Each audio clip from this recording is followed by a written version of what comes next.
नमस्कार साथियों, जय हिंद जय भारत। साथियों, आज जो हमारी हिंदी साहित्य की सीरीज चल रही थी उस सीरीज में हमने 250 क्वेश्चन अटैम्प्ट कर लिए थे। 250 क्वेश्चन और रह गए थे। टोटल 500 क्वेश्चन की सीरीज जो है चलनी थी। तो 250 क्वेश्चन वैसे 100 क्वेश्चन आज हम लोग देखेंगे, ठीक है। और 150 क्वेश्चन जो रह जाएंगे उनको अगली सीरीज में कंप्लीट करेंगे।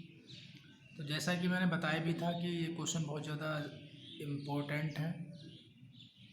तो चलिए बिना टाइम वेस्ट किए हुए अपनी क्लास को आगे बढ़ाते हैं। तो 250 क्वेश्चन हमने कंप्लीट कर लिए थे। आज 251 नंबर क्वेश्चन हम लोग देखेंगे।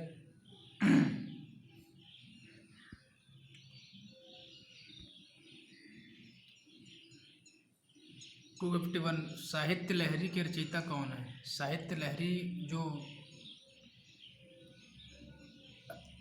लहरी सूरदास जी की रचना है, ठीक है। इसके रचयिता सूरदास जी हैं। सूरदास जी का जन्म स्थान डॉक्टर नागेंद्र ने किस स्थान पर माना है? ये डॉक्टर नागेंद्र ने जो है इनका जन्म स्थान माना है, सीही स्थान एक पड़ता है, वहाँ पे इनका जन्म स्थान माना है डॉक्टर नागेंद्र ने। उसके बाद में 253 नंबर क्वेश्चन हमारा है, सूरदास की भक्ति भावना किस वर्ग के अंतर्गत आती है? तो सूरदास जी को सभी को पता है कि सूरदास जी की जो भक्ति भावना है वो सखा भाव के अंतर्गत आती है। नेक्स्ट क्वेश्चन हमारा है, पुष्ट मार्ग का मूल आधार क्या है? पुष्ट मार्ग का मूल आधार भावना का अनुग्रह है, ठीक है साथियों। तो ये क्वेश्चन साथ के साथ ही आप लोग जो है पढ़ते जाएंगे और दोबारा अगर वीडियो देख लेंगे तो क्वेश्चन जो है आप लोगों को क्लियर हो जाएंगे। 255 नंबर क्वेश्चन है,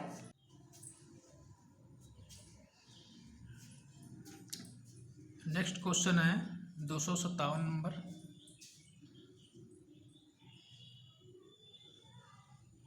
सॉरी, तो हमने यहाँ तक जो है 255 कंप्लीट कर लिया, 254 कंप्लीट कर लिया है। 255 नंबर हमारा क्वेश्चन है, पुष्ट मार्ग को जहाज जात है,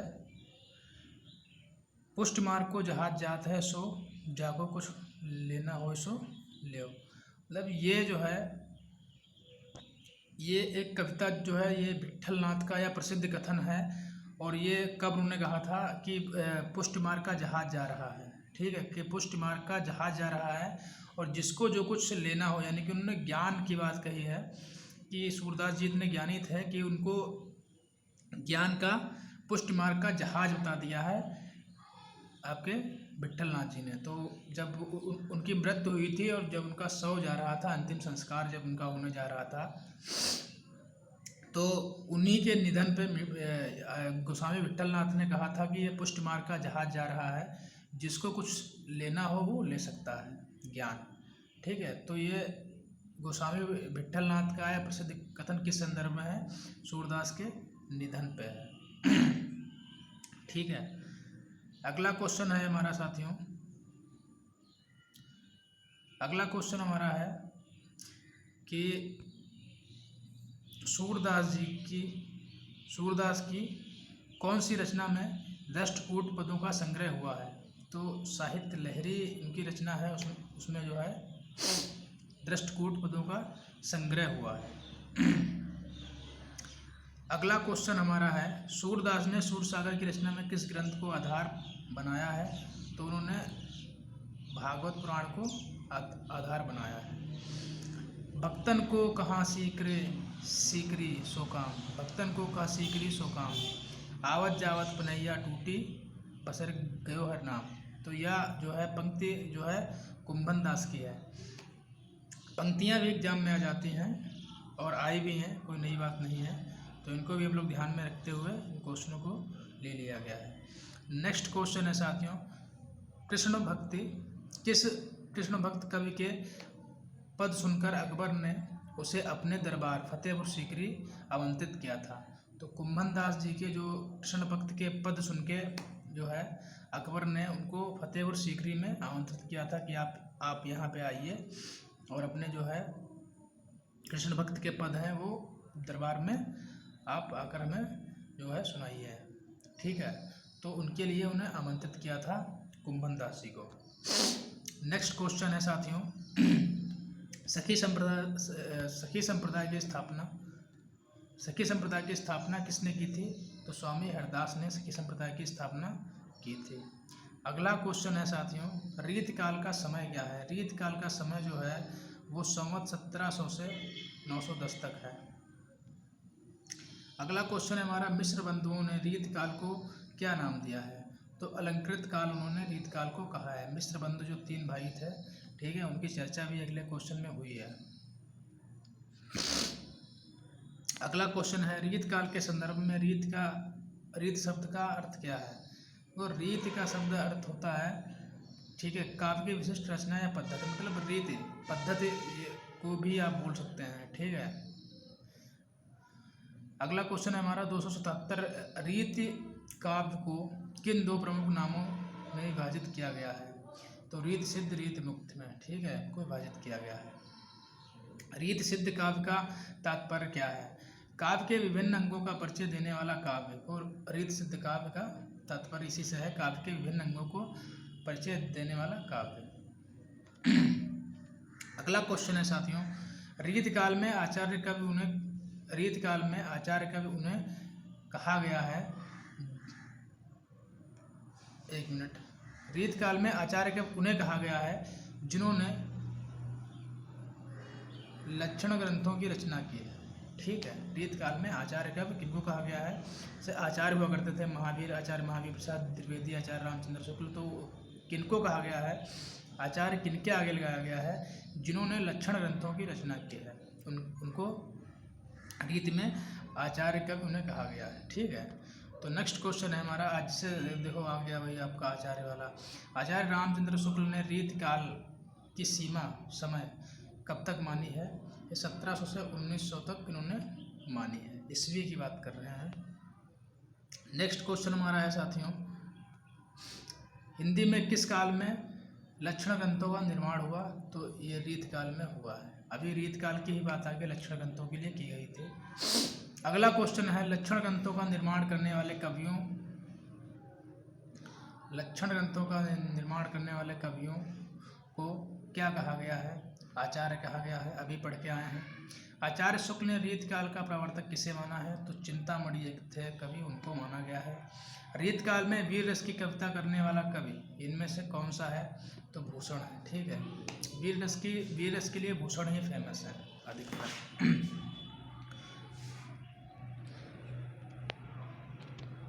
नेक्स्ट क्वेश्चन है, रीतकाल में किस कवि को गागर में सागर बनने का कुशल कवि माना गया है? बिहारी को। ठीक है, रीतकाल में काव्य रचना का मुख्य प्रयोजन था काव्य को कला के रूप में प्रतिष्ठित करना। भूषण ने अपने कवियों में किस राजा के शौर्य और पराक्रम का अतिशयोक्तिपूर्ण वर्णन किया है? राजा छत्रसाल, छत्रपति शिवाजी। ठीक है, इन दोनों का उन्होंने किया है। उसके बाद में रीतकाल में गिरधनर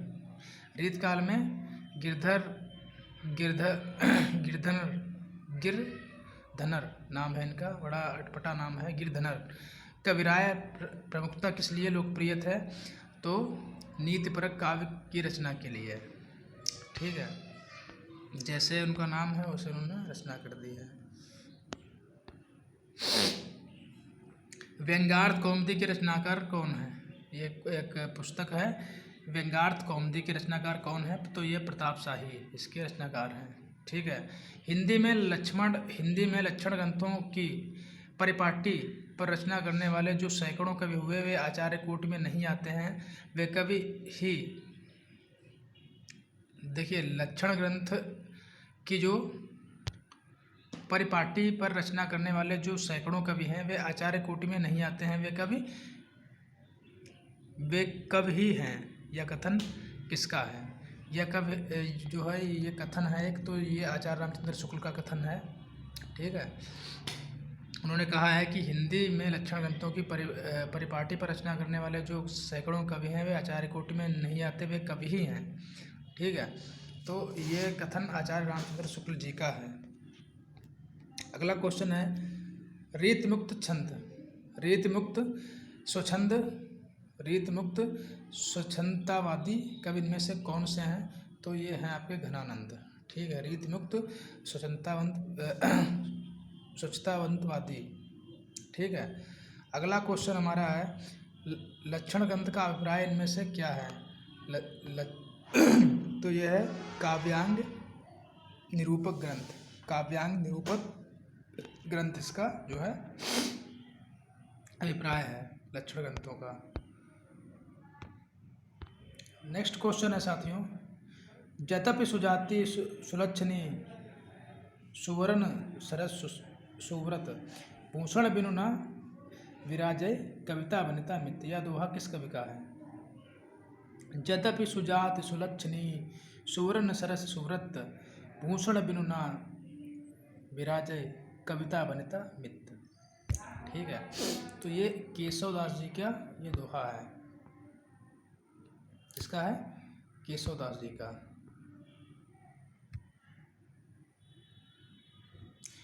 अगला हमारा क्वेश्चन है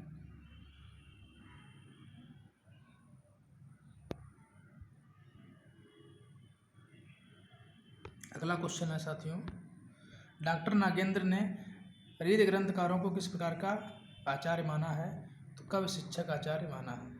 अगला क्वेश्चन है साथियों, केशवदास को भाषा का मिल्टन कहना चाहिए, यह कथन किसने कहा था? मिश्र बंधुओं ने। अभी हम लोगों ने ये क्वेश्चन पढ़ा है, केशवदास का है। भूषण बिन न राजे कविता बनता मित्र, कविता में अलंकारों के महत्व को व्यक्त करने की या उक्त किस रीतकालीन कवि ने की है? तो केशवदास ने। वहाँ पर भी उसका मतलब यही था कि भूषण के बिना कुछ भी जो है अच्छा नहीं लगता है, वहाँ पर भी इसका अर्थ यहाँ पे दे दिया गया है। अगला क्वेश्चन है, इनके दोहे क्या हैं? इनके दोहे क्या हैं? रस की छोटी छोटी पिचकारियाँ हैं। इनके दोहे क्या हैं? रस की छोटी छोटी पिचकारियाँ हैं। आचार्य रामचंद्र शुक्ल का यह कथन किस कवि के संदर्भ में है? बिहारी के लिए इन्होंने कहा है, उनके जो दोहे थे उन पे उन्होंने कहा था कि ये क्या है? ये तो रस की छोटी छोटी पिचकारियाँ हैं, बहुत बड़े दोहे नहीं हैं ये।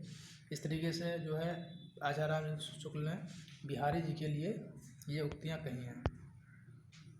320 क्वेश्चन नंबर है, आगे के कवि रीझ हैं तो कविताई, आगे के कवि रीझ हैं तो कविताई, ना तो राधिका कनाई सुमिरन को बहानो है, उक्त किस कवि की है? तो ये भिखारी दास जी की उक्ति है। ये सब जो है पंक्तियां हैं, तो थोड़ा आप ध्यान में रख लेंगे तो ज़्यादा बेटर रहेगा। आ सकते हैं, पुरानी पंक्तियां हैं। रसराज और ललित लाम ग्रंथ के रचयिता कवि का नाम क्या है? तो ये है मतिराम। ठीक है, इनके नाम, इनका जो है रसराज और ललित लाम मतिराम ने लिखी है। ऊंचे ऊंचे घोर मंदिर के अंदर राहन बारी, ऊंचे घोर मंदिर के अंदर रहती है, यह पंक्ति किस कवि की है? देखिए ये भूषण की है। नेक्स्ट क्वेश्चन है हमारा, किस कवि की पालकी में बुंदेलखंड के शासकों ने अपना कंधा लगाया था? तो भूषण की जो है पालकी थी, उसमें जो बुंदेलखंड के शासक थे उन्होंने अपना कंधा लगाया था। 324 नंबर क्वेश्चन है, भाषा की समाज शक्ति और कल्पना की समाहार शक्ति का सर्वाधिक उपयोग इनमें से किस कवि ने किया है? तो बिहारी ने किया है साथियों। नेक्स्ट क्वेश्चन है हमारा, नई पराग नई मधुर मधु नई विकास इहकाल, यह कथन पंक्ति किस कवि की है? ये भी बिहारी की है। यहाँ पे जो है बिहारी की बात चल रही है। ठीक है, लक्ष्मण ग्रंथकारों की परंपरा में अंतिम प्रसिद्ध कवि इनमें से कौन है? तो पद्माकर हैं। ठीक है, लक्ष्मण ग्रंथकारों की परंपरा में अंतिम प्रसिद्ध कवि इनमें से पद्माकर हैं। नेक्स्ट क्वेश्चन है, भूषण कवि का वास्तविक नाम नहीं बल्कि उपाधि है। यह उपाधि किसने दी थी? ठीक है, तो यह उपाधि दी थी महाराजा भूषण जी को, महाराजा रुद्रदेव ने। केशवदास का किस मुगल सम्राट से विरोध हुआ था? तो ये अकबर से इनका विरोध हुआ था केशवदास का। ठीक है, पंडित रामचंद्र शुक्ल ने रीतिकाल का प्रवर्तक माना है केशवदास जी को। भरतेंद्र युग में कौन सी काव्य भाषा प्रमुख थी? खड़ी बोली। काव्य शिल्प की दृष्टि से भरतेंद्र युग की कविता में कौन सी विशेषता का स्वार्थान्वीन है? खड़ी बोली हिंदी काव्य का भाषा के रूप में प्रयोग। वे प्राचीन और नवीन का योग इस ढंग से करते थे कि कहीं जोड़ नहीं जान पड़ता था। वे प्राचीन और नवीन का योग मतलब पुराना और नए का जोड़ जो उनकी काव्य धाराएँ थी इस ढंग से करते थे, उनका जोड़ इस ढंग से करते थे कि ये नहीं पता लगता था कि उनका जोड़ कहाँ पे पड़ा हुआ है। यह उक्त कथन किसका है? तो यह रामचंद्र शुक्ल जी का है। नेक्स्ट क्वेश्चन है हमारा, भरतेंद्र युग को किस अन्य नाम से जाना जाता है? तो भरतेंद्र युग को पुनर्जागरण के नाम से भी जाना जाता है। ये पुनर्जागरण का काल इसको कहा जाता है। ठीक है, अगला क्वेश्चन है, रीतिकालीन काव्य की वह कौन सी विशेषता है जो भरतेंद्र युग में भी पाई जाती है? तो भक्त की भावना अभिव्यक्ति, काव्य भाषा के रूप में ब्रजभाषा का प्रयोग, ए और बी दोनों पाई जाते हैं। समस्या पूर्ति किस युग की लोकप्रिय काव्य शैली थी? तो ये भरतेंद्र युग की काव्य शैली थी। जपो निरंतर एक जवान, हिंदू हिंदू हिंदुस्तान, प्रताप नारायण मिश्र की बहुत फेमस जो है यह उक्ति है, मुझको आज भी याद है, मैंने पढ़ी थी बोर्ड की क्लासों में, कहीं पढ़ी है, लेकिन बहुत अच्छी इनकी जो है ये कवि है। जपो निरंतर एक जवान, हिंदी हिंदू हिंदुस्तान, अपने देश और अपनी भाषा के लिए उन्होंने ये उक्त कही थी। अगला क्वेश्चन है, निम्नलिखित में से किस कवि को सुकवि की उपाधि प्राप्त हुई थी? अंबिका दत्त व्यास जी को। ठीक है, नेक्स्ट क्वेश्चन है हमारा, कवि वचन सुधा मासिक पत्रिका के संपादक हैं भरतेंदु हरिश्चंद्र। बहुत फेमस क्वेश्चन है, काफ़ी लोगों को पता भी है। तो हमने 348 यहाँ पे जो है अंबिका दत्त तक हमने कंप्लीट कर लिए हैं, 348। तो आज हमें क्वेश्चन कितने कंप्लीट करने थे? आज हमें क्वेश्चन कंप्लीट करने थे 350। ठीक है, क्योंकि हमने 250 पहले ही कंप्लीट कर लिए हैं, 350 हमने 100 आज और ऐड कर दिए इसमें, तो 350 हो गए। तो साथियों, वीडियो आप लोगों को कैसी लग रही है? अगर लग रहा है कि वीडियो में कुछ आप लोगों के मतलब का है या कुछ फ़ायदा हो सकता है, तो वीडियो को सपोर्ट कीजिए और चैनल को सब्सक्राइब करिए, ताकि मैं तो अब स्टडीज़ के जो स्टडी में जो आपकी SSC की वैकेंसी आने वाली है उस पर ज़्यादा फोकस देने वाला हूँ। जो स्टूडेंट हैं यूपी पुलिस के, उनके लिए हिंदी की क्लास बहुत ही महत्वपूर्ण तरीके से लेके आऊँगा। फुल कंप्लीट नंबर दिलाने का वादा करने के साथ में मैं लेके आऊँगा, तो साथ में बने रहें हमारे चैनल पे। तो अगला क्वेश्चन हम लोग कंप्लीट कर लेते हैं अपना। 200 वासन वैष्णव की वार्ता, ये के रचनाकार कौन है? गोकुलनाथ। 84 वैष्णव की वार्ता के रचयिता कौन है? गोकुलनाथ, इनके भी गोकुलनाथ हैं। तो हमने 350 क्वेश्चन यहाँ पे ख़त्म कर दिए हैं। अब क्लास को करते हैं हम लोग यहीं पे ख़त्म। तो साथियों, क्योंकि ये जो क्लास बन रही है ये स्क्रीन रिकॉर्डर चल रहा है, तो थोड़ा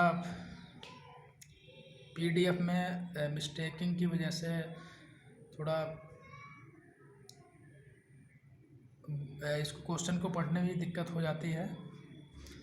तो कहीं पर भी अगर थोड़ी बहुत प्रॉब्लम्स आ रही हैं, अभी स्टार्टअप है, तो आप लोग उसको मैनेज करिए। ठीक है, बाकी PDF में पूरा मेंशन है, ये PDF आपको मिल जाएगी टेलीग्राम पे। आप टेलीग्राम पे ज्वाइन होइए। कल और अभी हो सकता है तो UP स्पेशल की क्लास भी आती है, थ्योरिकल। ठीक है, तो उसको भी आप विज़िट कीजिए। तो यहाँ तक का आज अगर आपको समझ में आया हो, कुछ अच्छा लगा हो, तो वीडियो को लाइक करिए, शेयर करिए लोगों को, ताकि उनको भी थोड़ा इसका फ़ायदा मिल सके।